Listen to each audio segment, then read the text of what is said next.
한미일 삼각동맹이라는 말을 자주 하지요. 일제강점기라는 아픈 역사에도 불구하고 한국은 미국을 중심으로 일본과 협력 관계를 유지해왔습니다. 이를 위해 미국은 한국에도 또 일본에도 군대를 주둔시키고 있습니다. 오랜 기간 한국은 주둔지를 제공하되 주둔 비용은 미국이 부담하는 관계를 유지해왔지만 1990년대에 들어서는 주둔 비용의 50%까지 부담하게 됐습니다. 그리고 이제는 이를 더 올려야 한다는 미국의 요구에 직면해 있습니다. 이때 동원되는 미국의 논리가 한국이 부자가 됐는데도 일본보다 적게 낸다 이겁니다. 과연 그런지, 또 어제 우리 정부가 미국의 만류에도 불구하고 지소미아를 종료하기로 한 상황은 향후 한미 간 방위비 협상에 어떤 영향을 미칠지 알아보겠습니다. 네, 알수록 볼수록 넓은 세계. 박원곤 한동대 국제지역학 교수 나오셨습니다. 어서 오십시오. 네, 안녕하세요. 안녕하세요. 자, 방위비 얘기는 조금 이따 하기로 하고요. 잠시 뒤에 청와대에서 지소미아 중단 결정과 관련한 입장을 설명을 추가로 한다고 하는데 어떤 내용이 담길까요? 김현정 2차장이 얘기를 한다라고 지금 알려져 있고요. 네. 어저께 우리 청와대 관계자가 이제 일종의 백브리핑식으로 얘기를 했고 김의겸 차장이 굉장히 간단하게 발표를 하지 않았습니까? 네. 그러니까 여러 가지 아직 질문들이 많이 남아 있는 상태고, 근데 오늘 지금 그 당시 워싱턴 시각이 미국 시각이 밤이었기 때문에 근데 예. 낮으로 바뀌면서 미국 국무부, 국방부에서 나온 여러 가지 그 메시지들을 보면 굉장히 실망했다, 강한 유감이다, 그리고 한국과 사전 협의가 되지 않았다. 이제 그런 메시지들이 계속 나오고 있거든요. 네. 우리 정부는 어저께 그 발표한 내용에 보면 미국이 이것에 대해서 이해를 하고 있다라고 얘기를 했는데 미국의 정부 관계자는 우리는 그런 적 없다라는 식으로까지 반박이 지금 되고 있는 상태입니까? 네. 아마 오늘 김현정 2차장이 그거 관련돼서 얘기를 하고 어떻게 그렇게 결정이 됐고 특히 지금 많은 분들이 우려하는 앞으로의 전개를 어떻게 할 것이냐, 특히 한미 관계와 우리가 오늘 이제 얘기 나누는 방위비 분담도 연계돼 있는데요. 네. 아니면 그런 부분들에 대한 설명이 있을 것이다라고 생각을 합니다. 네, 관련해서 잠시 뒤에 브리핑이 시작되면 함께 듣고 이야기 나눠보도록 하겠습니다. 자, 그러면 방위비 현재 상황부터 정리를 한번 해보도록 하겠습니다. 미국이 올해 1조인 한국의 분담금을 내년에는 50억 달러, 그러니까 6조 원 수준으로 책정하고 있다, 이런 이야기가 나오는데 이게 근거가 있는 이야기입니까? 예, 아쉽게도 근거가 있다라고 저는 일단 판단을 하고요. 아직 공개되지는 않았습니다. 예. 트럼프 행정부 들어서서 올해 우리가 이렇게 작년에 방위 분담금 협상을 했는데 그 시기가 올해 연말까지입니다. 10차 우리가 이제 특별 협정이라고 했고요. 그러니까 작년 협상을 할 때 보면 보통은 우리가 다 5년 단연을 했거든요. 8차, 9차 같은 경우에. 근데 미국이 마지막에 1년 단년만 하자라고 주장을 강력히 했습니다. 그래서 결국 우리가 받아들인 그런 상황인데, 그리고 나서 지금 미국이 방위비 분담의 틀을 아예 지금 바꿔버리고 있는 그런 시점이거든요. 네. 지금 이전에는 말 그대로 주둔 비용입니다. 미국이 한국에 주둔하고 있으면 원칙적으로 시설과 토지는 한국이 제공하되 나머지 모든 주둔 비용은 미국이 제공하도록 돼 있거든요. 네. 근데 그런 틀을 지금 50억 달러라고 얘기하는 것은 단순히 주둔 비용이 아니라 한국이 동맹에서 미국이 생각하는 세계 질서와 동맹에서 기여하는 굉장히 많은 요소들을 다 포함해서 총액을 늘려놓은 거다. 예. 일단 그렇게 이해가 되거든요. 예. 근데 정말 50억 달러 6조 가까이, 지금 내고 있는 게 이제 1조 389억 원인데 네. 그럼 뭐 5배가 넘는 액수가 되는 거죠. 그 정도를 다 요구할지는 좀 두고 봐야 되겠습니다. 근데 한 가지 확실한 것은 이전보다 훨씬 높은 액수를 요구할 가능성은 크다라는 생각합니다. 네, 50억 달러, 우리 돈으로 6조 원.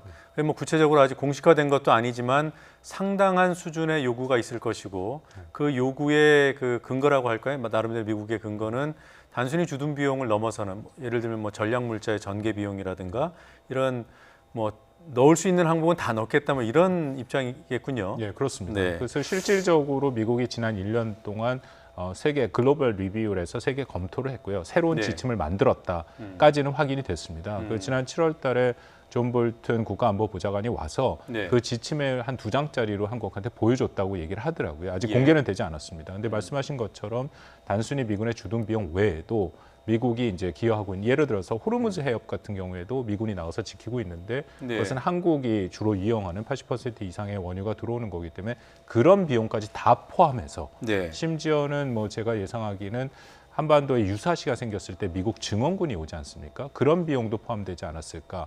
그리고 그중에 또 핵심 중에 하나는 미군 인건비가 있습니다. 예. 그러니까 인건비까지도 포함된 액수가 돼야 50억 달러에 지금 비슷하게 근접하거든요. 네, 알겠습니다. 지금 화면에 나오고 있습니다만 김현종 국가안보실 제2차장이 한일 군사정보보호협정, 지소미아 협정 종료 결정과 관련된 브리핑을 오후 3시로 예고한 상황입니다. 지금 청와대 현장을 연결해 놓은 화면을 함께 보고 계십니다. 잠시 뒤에 김현종 2차장의 지소미아 종료 관련 브리핑이 있을 예정입니다. 조금 전에 박 교수님 설명대로 미국의 반발에 대한 입장, 또 향후 대응 방안에 대한 정부의 입장 등을 설명할 것으로 보입니다. 네, 청와대는 어제 지소미아 종료 나왔군요. 들어보시겠습니다.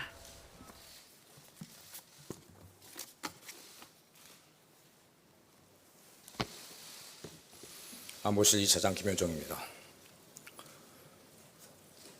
어제 정부의 한일 지소미아 종료는 많은 고민과 검토 끝에 국익에 따라 내린 결정이었습니다. 지소미아는 양국 간 고도의 신뢰 관계를 기초로 민감한 군사 정보를 교환하기 위한 것인데 일본이 이미 한일 간의 기본적인 신뢰 관계를 훼손되었다고 하는 상황에서 우리로서는 지소미아를 유지할 명분이 상실되었습니다. 일본은 작년 우리 대법원의 판결이 1965년 청구권 협정과 위배되며 따라서 우리가 국제법을 위반하였고 우리 정부가 대법원 판결을 시정하는 조치를 취할 것을 요구하면서 우리에게 부당한 경제 보복 조치를 취하였습니다. 다시 강조하지만 우리 정부는 1965년 청구권 협정을 부인한 적이 없습니다. 일괄되게 우리 정부는 일본 정부, 군 등 국가 권력이 관여한 반인도적 불법 행위는 1965년 청구권 협정으로 해결된 것으로 볼 수 없으며 따라서 일제강점기 강제동원 피해자 개인의 손해배상 청구권은 여전히 살아있다는 입장을 취해왔습니다.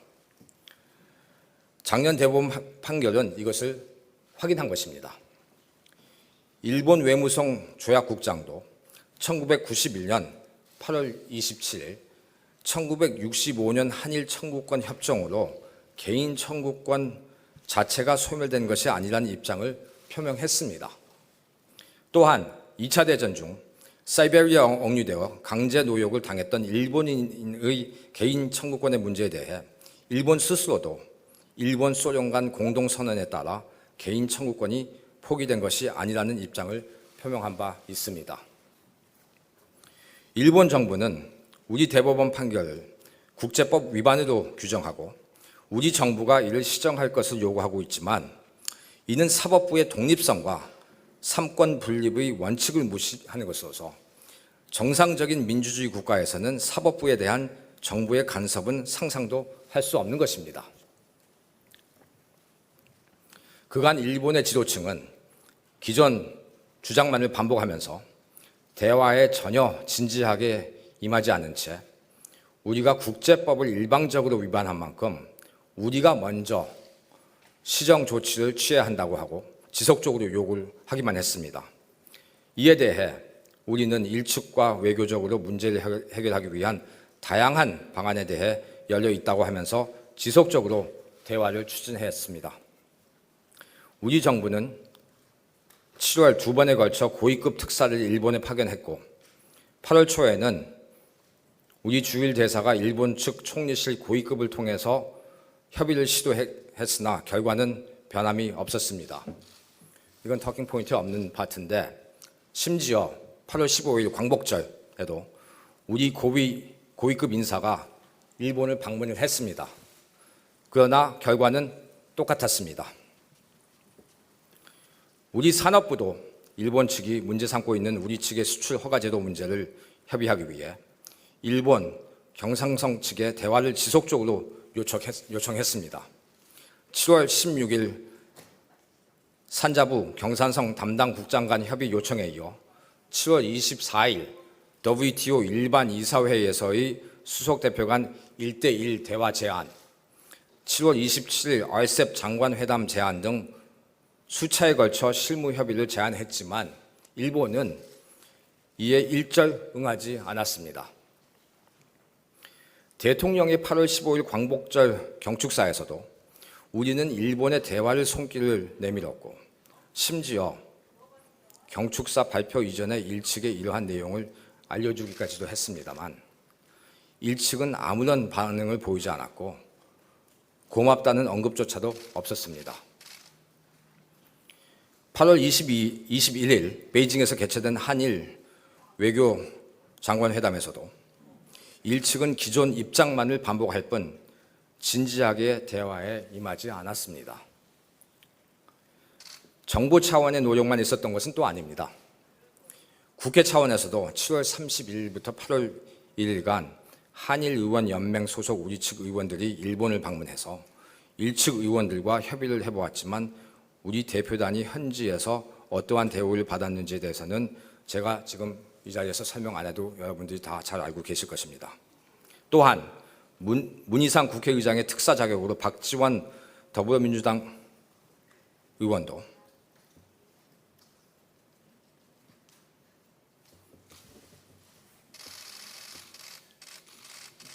이건 좀 잘못된 것 같다.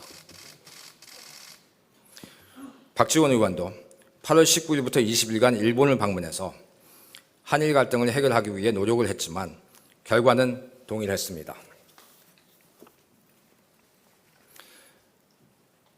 (10월 17일) 제가 외신 기자단을 대상으로 한일 문제에 대해 브리핑을 한 것을 잘 알고 계실 겁니다. 당시 저는 국내 언론의 비판이 있을 것임을 잘 알고 있으면서도 일본 국민들에게 직접 메시지를 전달하고자 메이지 유신을 성사시킨 조슈 사츠마 동맹까지 언급하면서 한일 간 미래지향적 협력 필요성을 강조했습니다. 미국도 7월 29일 현 상황 악화를 방지하고 한일 양측이 대화로 문제를 해결하도록 권고하는 현상 동결 합의 (Standstill Agreement)를 우리와 일측에 제안했습니다. 우리 측은 이를 환영하고 일측과의 협의에 동의하였지만 일본은 미국의 이러한 제안마저도 거부하였음은 물론 이러한 제안에 존재하는 것을 부인했습니다. 앞서 설명드린 것처럼 우리로서는 진심으로 편견 없이 일본과 강제징용 문제를 외교적으로 해결하기 위해 모든 방안에 대해 긍정적으로 검토할 용의가 있었었고 이러한 입장을 일본 측에 전달했습니다.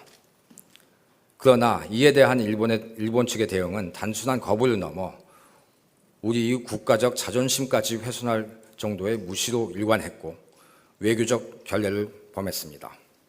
한편 정부는 이번 한일 갈등 문제를 비롯하여 한일 지소미아 문제에 대한 검토 과정에서 미측과는 수시로 소통을 했고 특히 양국 NSC 간에는 매우 긴밀하게 협의를 했습니다. 정부는 이번 결정이 한미 동맹의 약화가 아니라 오히려 한미 동맹 관계를 한 단계 업그레이드 시켜 지금보다 더욱 굳건한 한미 동맹 관계가 될 수 있도록 노력해 나갈 것입니다. 2016년 11월 체결된 한일 지소미아가 이번에 종료됨으로써 안보와 관련된 군사정보 교류 부족 문제에 대해서 우려하실 수 있습니다. 이에 대해서는 2014년 12월 체결된 한미일 3국 간 정보 공유 약정 TISA를 통해 미국을 매개로 한 3국 간 정보 공유 채널을 적극 활용해 나갈 것입니다. 아울러 정부는 앞으로 국방 예산 증액, 군 정찰 위성 등 전략 자산 확충을 통한 우리의 안보 역량 강화를 적극 추진해 나갈 것입니다. 국민 여러분께서도 이번 일본의 우리에 대한 경제 보복 조치를 보시면서 우리가 스스로 핵심 부품 소재에 대한 자립도를 높이지 않으면 언제든지 외부로 인해 우리 경제가 위험에 노출될 수 있다는 사실을 확인했을 것입니다. 안보도 마찬가지입니다. 현재 국제 정세는 불과 몇 년 전과는 확연히 다른 환경이라고 할 수 있습니다. 자주주의가 쇠퇴하고 자국 우선주의 만연하고 있습니다. 이런 상황에서 우리 스스로를 지켜낼 수 있을 정도의 국방력을 갖춰야만 안보 위험에 노출될 가능성을 예방할 수 있습니다. 당당하고 주도적으로 우리가 안보 역량을 강화해 나간다면 이는 미국이 희망하는 동맹국의 안보 기여 증대에도 부합할 것이고 종국적으로는 한미 동맹의 강화로 이어질 것입니다. 이상입니다. 감사합니다. 네, 수고하셨습니다. 영상과 사진 취재 여기까지 마치고요. 잠시 협조 요청 좀 드리겠습니다. 아까 그 네. 영상 부분에서 지금 김현종 차장의 발표는 끝났고요. 일문일답이 이어지는지 한번 보겠습니다. 네, 일문일답은 생중계하지 않기로 했다고 하는군요.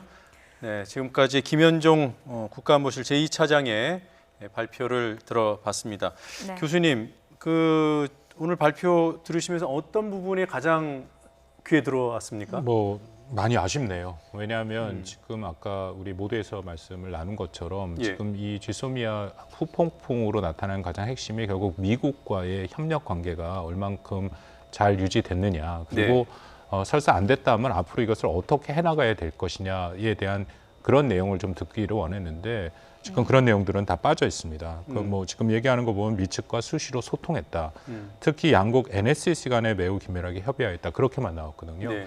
근데 우리가 알다시피 지금 국방부, 국무부 장관의 폼페이오 장관까지도 한국한테 그런 얘기를 들은 적이 없다라고 밝힐 정도로 네. 사전 협의가 잘 안 됐다라는 것이 사실상 거의 사실처럼 지금 얘기가 되고 있는데 그 부분에 대한 설명이 없는 것이 아쉽고요. 네. 또 하나는 어저께도 이런 얘기가 나왔습니다만 그 대체제로 지소미아의 대체제로 한미 간 그 3국 간의 이제 정보 공유 협정 이른바 티사라는 네. 것이 대체될 수 있다라고 얘기를 하는데 이게 사실 대체하기가 굉장히 어렵습니다.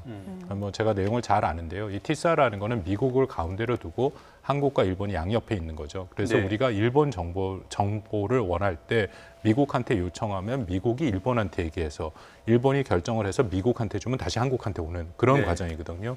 뭐가 문제냐면 특히 군사 정보는 신속성이 생명입니다. 정보 자체가. 특히 우리가 원하는 것은 북한이 미사일을 발사했을 때 그게 실시간으로 어디서 가서 어디로 떨어지느냐. 네. 그런 것을 정보를 원하는데 이런 체제로는 그 정보 획득이 어렵죠. 그리고 만약에 이 티사라는 게 정말 제대로 된 기제였다면 우리가 어렵게 쥐소미아를 2016년에 그 많은 비판을 받으면서 다시 할 이유도 없었거든요. 그러니까 그런 측면에서 이 티사가 지금 대체를 할 수 있다라는 것 자체도 사실상은 저는 한계가 있다고 봅니다. 네. 티사를 활용하기가 어렵다라고 한다면 추가적인 한미 간의 소통 방식은 또 어떤 걸 고려할 수 있을까요? 기존의 한미 간의 그 소통은 잘 되고 있죠. 우리는 충분히 정보 공유를 실시간으로 보고 있고 심지어는 같은 모니터로 한미 연합 체제이기 때문에 연합사에서 보고 있습니다. 네. 문제는 일본이 갖고 있는 그런 정찰 자산들, 정보를 우리가 활용할 수 없다라는 거고요. 대표적인 게 이번 8월 달에도 북한이 미사일을 발사했을 때 이게 레이더라는 게 지구가 둥글기 때문에 우리가 네. 아무리 성능 좋은 레이더를 갖고 있어도 이게 동해로 넘어가면은 둥글기 때문에 레이더는 직진성이 있지 않습니까? 우리가 못 봅니다. 그 네. 의미는 일본에서 볼 수가 있다는 거거든요. 그래서 그렇다고 우리가 레이더를 일본에 갖다 놓을 수는 없고 그러니까 그런 면에서 이 지소미아가 실질적인 효과가 있었다라는 것은 뭐 정경도 장관도 국회에서 얘기를 했던 부분이고요. 네. 그러니까 그것을 지금 대체할 수 있는 부분에 대해서는 여전히 좀 빈 공간이 있다라는 거고요. 저는 좀 더 우려되는 것이 앞으로 한미 간에 그럼 과연 어떻게 할 것이냐. 미국이 이런 식의 좀 거친 반응이 나왔는데 그러니까 사실 몰랐다라는 미국의 입장이거든요. 그리고 앞으로 그러면 한국이 어떻게 미국을 설득해서 이 몰랐던 것들을 어떻게 대체하고 대안을 제시할 것인가. 예. 그것이 핵심 관건인데 오늘 뭐 지금 기자회견 질문에 아마 이런 질문들이 나올 거라고 생각을 합니다만 예. 지금 발표한 내용만으로는 확인을 할 수 없습니다. 지금 미국 관료들이 몰랐다고 하지는 않았죠. 폼페이오 장관이 정확히 얘기한 게 자기가 들었던 얘기랑은 다르다라고 얘기를 했습니다. 그리고 강경화 장관이랑 이 결정이 난 후에 전화를 해서 들었다라는 거거든요. 네. 그러면 사실 어저께 청와대 발표랑은 좀 다르죠. 청와대에서 미국이 이해하고 있다. 오늘 김현종 차장도 NSC 간에는 있다. 그러니까 NSC는 이제 존 볼튼이 이제 보좌관이니까 네. 그쪽에는 뭐 미국 반응이 안 나왔습니다. 그래서 NSC에는 전달이 될 가능성이 있다라고 생각을 하는데 예. 지금 말씀드리는 국방부, 국무부, 사실 주무부처는 국방부인데 네. 거기는 몰랐다. 그러니까 사전에 모르진 않았듯 사전에 충분히 한국과의 교감은 없었다라고 보는 것이 맞다라고 생각합니다. 폼페이오는 NSC에 들어가지 않나요? NSC에 들어가는데 지금 NSC로 여기 김현정 차장이 얘기를 한 거는 아마 존 볼튼 보좌관과 그 NSC 상임으로 있는 그 팀들을 지금 얘기하는 것 같습니다. 알겠습니다. 네. 지금 김현종 차장이 그 한미 동맹과 관련해서 지향점은 얘기했어요. 어떻게 보면 대단히 원론인데 한층 더 강화하겠다, 업그레이드하겠다. 이 부분과 관련된 뭐 전망 어떻습니까? 오늘 방위비 분담 얘기를 하는데 네. 제가 이 부분도 좀 우려가 됩니다. 지금 발표한 내용에 보면은 군 정찰 위성 등 전략 자산을 확충하겠다. 예. 이게 참 트럼프 대통령이라는 그 지금 미국 대통령이 하고 있는 대외 정책은 이미 잘 알려져 있지 않습니까? 비용 대 효과, 특히 동맹국가 우호국이 책임과 비용을 더 증대하라라고 얘기를 했는데 네. 만약에 이런 식으로 지금 우리가 한일 간에 일본의 정찰 자산을 활용할 수 있는 부분이 아니고 우리가 스스로 정찰 자산을 더 확충해야 된다면 트럼프 대통령 입장에서는 좋은 기회죠. 네. 자국의 무기를 더 팔 수 있는 그런 기회고 우리로서는 좀 더 부담이 늘어나는 그런 상황이다라고 판단이 됩니다. 네. 뭐 이렇게 연결하는 것이 물론 좀 무리가 있을 것 같기는 합니다만 지금 한미 동맹을 업그레이드하겠다라는 얘기도 했고요. 정찰 위성 등 자산을 확보하겠다라는 얘기도 했어요. 근데 우리가 지금 정찰 위성을 당장 개발할 수도 없는 것이고 결국 미국의 어떤 무기 체계를 한국이 구매하는 방식으로 미국과의 관계를 또 뭐 업그레이드 하려는 게 아니냐 이런 건 어떻습니까? 충분히 지금 고려하고 있고 뭐 제가 이야기로는 우리 정부가 이미 추진도 하고 있습니다. 왜냐하면 지금 방위비 분담을 미국이 아까 말한 것처럼 50억 불, 6조 원 정도의 우리로서는 도저히 용납할 수 없을 정도의 수준으로 높여놓은 상태이기 때문에 예. 이걸 협상을 하기 위해서는 트럼프 대통령이 가장 원하는 것을 들어주는 게 좋죠. 네. 원하는 것은 바로 미국산 무기를 판매함으로써 미국 경제에 어느 정도 도움이 되느냐, 특히 수치로 보여주면 제일 좋습니다. 이것으로 미국의 일자리가 얼마만큼 더 생기는가. 우리 정부가 충분히 고민을 하고 있다고 생각을 하고요. 그리고 사실 지난 정부 전에부터 우리가 미국산 무기 구입은 신규 무기 구입은 없는 상황이었거든요. 예. 근데 지금 김현정 차장 얘기처럼 변화되는 상황에서 자국 우선주의를 가니까 우리가 최소한의 국방력을 더 증대시켜야 할 필요는 있고 그런 면에서는 미국 무기를 더 살 수도 있다. 그것을 방위 분담과 연계해서 협상에서 우리한테 유리하게 끌어간다. 그건 우리 정부가 갖고 있는 정책 방향으로 제가 이해하고 있습니다. 네, 알겠습니다. 지금 그 김현종 차장이 오늘 그 브리핑을 하게 된 배경과 관련해서 이제 한미 관계 문제를 주로 얘기할 줄 알았는데 사실 비중은 우리 정부의 그 1965년 청구권 협정에 대한 입장을 일본이 지금 문제 제기하고 있는 부분에 대한 반박 비중이 더 컸던 것 같아요. 네.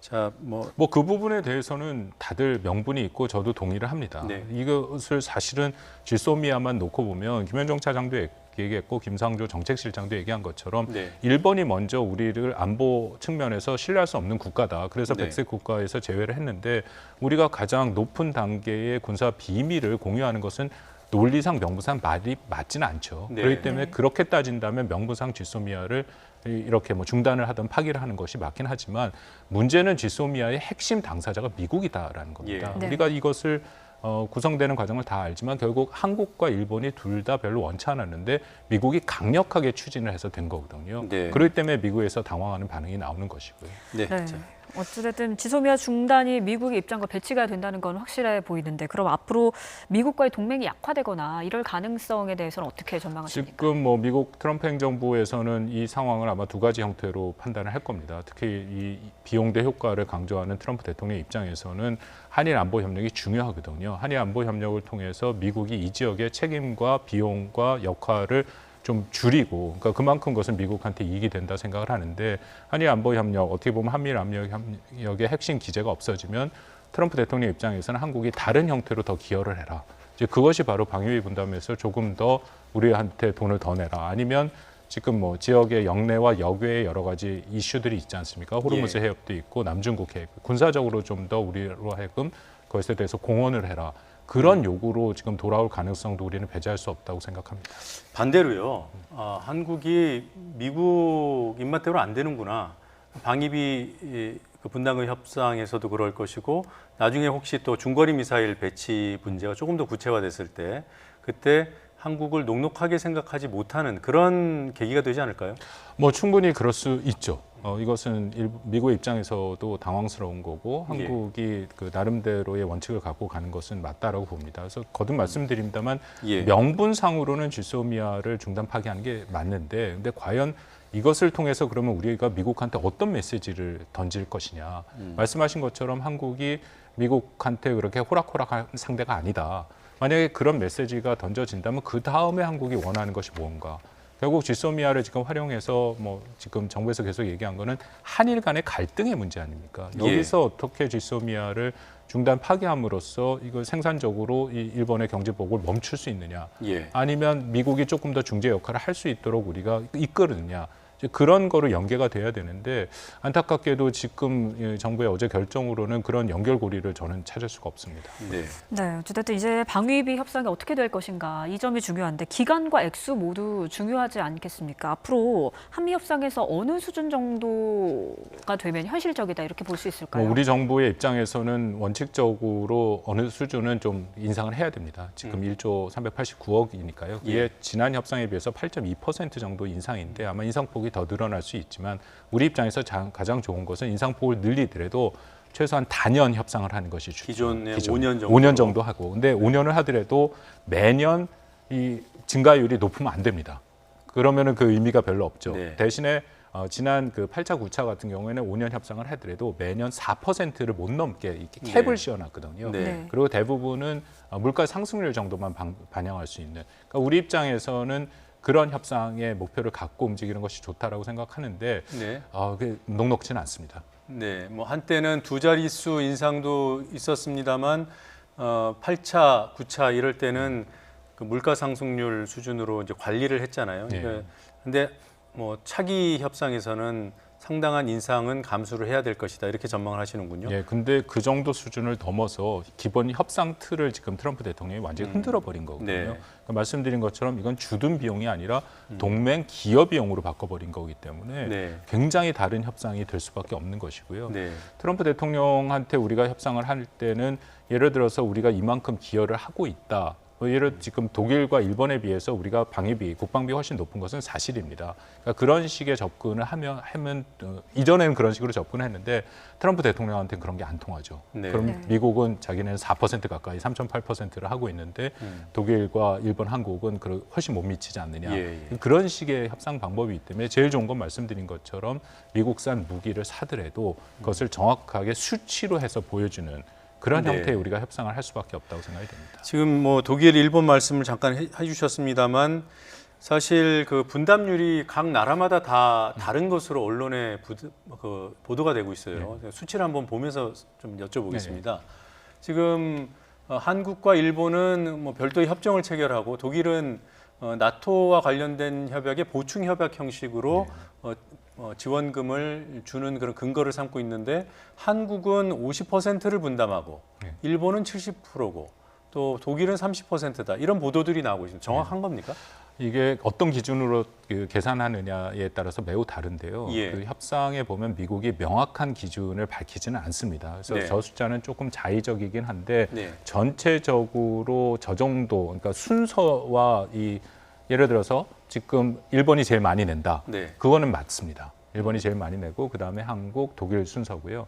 특히 한국과 일본은 우리가 이제 SMA라고 저기 써 있는 것처럼 특별 협정을 맺는 두 개 국가고 네. 반면에 이제 독일은 특별 협정을 맺지 않죠. 네. 그래서 이게 분담의 상정 방식이 매우 다릅니다. 네. 그래서 저거를 하나로 이제 놓고 평가하기는 쉽지는 않은데 지금 나온 저 현황이 앞으로는 저런 식으로 안 갈 가능성이 크다라는 게 제가 지금 계속 드린 말씀이거든요. 지금 SMA라는 특별 협정이라는 것은 기본적으로 주둔국, 한국이 주둔국 아닙니까? 네. 우리는 토지와 시설만 미국한테 제공하고 나머지 주한 미군의 모든 비용은 미국이 감당하도록 돼 있는 것이 주둔국 지원협정 소파의 기본적인 입장입니다. 네. 네. 그럼에도 1990년 이후에 지금 나오는 SMA 특별협정이라는 걸 맺은 것이 한국을 비롯해서 일본이 국력이 커지고 미국의 부담이 더 크니까 그 소파 규정의 예외 규정으로 주둔 비용의 일부를 우리가 좀 대자. 네. 그렇게 해서 시작이 된 거였거든요. 그래서 지금 10차까지 와서 주둔 비용의 일부를 지금 대고 있는데 미국이 50억 달러를 얘기하는 것은 주둔 비용이 아닙니다. 심지어는 미군 인건비는 소파 규정에 따라 절대 못 대게 돼 있는데 네. 인건비까지 포함해서 유사시 비용까지 포함해서 역외로 자신들이 미국이 나가는 전략자산 그런 걸 다 포함해서 들어가는 거거든요. 네. 그렇기 때문에 조금 전에 보셨던 그 표와는 굉장히 다른 형태의 새로운 지금 이 일종의 저는 이걸 이제 동맹 기여금 협상이 될 가능성이 있다 하는데 그런 협상으로 바뀔 가능성이 있는 것이죠. 네. 예, 일본과만 뭐 비교를 한다면 단순 비교가 어렵다. 근데 우리나라는 그 SMA 거기에 이제 항목들만 50%를 그 계산하는 데 산입이 되고 일본은 그거 이외의 간접비 같은 것들도 70%라고 하는데 들어갔다고 하더라고요. 그건 네. 맞습니까? 우리도 사실 간접비가 있습니다. 네. 예를 들어서 미군들이 고속도로 같은 통행을 할 때 돈을 안 내거든요. 네. 이제 그런 간접비들이 다 계산이 되는데 네. 그 간접비를 어떻게 계산하느냐가 국가마다 다 다릅니다. 네. 그래서 그것을 포함한지 안 포함했는지를 통틀어서 균형적으로 얘기하기는 쉽지 않죠. 다만 일본의 그 방위분담 협상의 특징이 하나 있는데요. 그 일본 말로는 처음에는 동정 예산이라고 얘기했다가 지금은 배려 예산이라고 합니다. 미국을 동정하거나 예, 배려한다. 배려한다라는 네. 표현이죠. 그러니까 그것은 일본은 뭐 미국이 원하면 이게 이른바 이제 소요 충족형이라고 하는데 네. 미국이 이러이러한 것이 필요하다라고 협상을 할 때 갖고 오면 일본은 웬만하면 다 들어줍니다. 알겠습니다. 대신에 철저하게 그것이 어떻게 집행되는지 확인하는 것이죠. 그게 지금 우리가 하고 있는 총액형, 우리는 전체 액수를 다 포함해서 하는 거기 때문에 그거와의 차이라고 보시면 됩니다. 알겠습니다. 앞으로 아주 여러 어려운 과정들이 남아 있을 것 같습니다. 말씀 잘 들었습니다.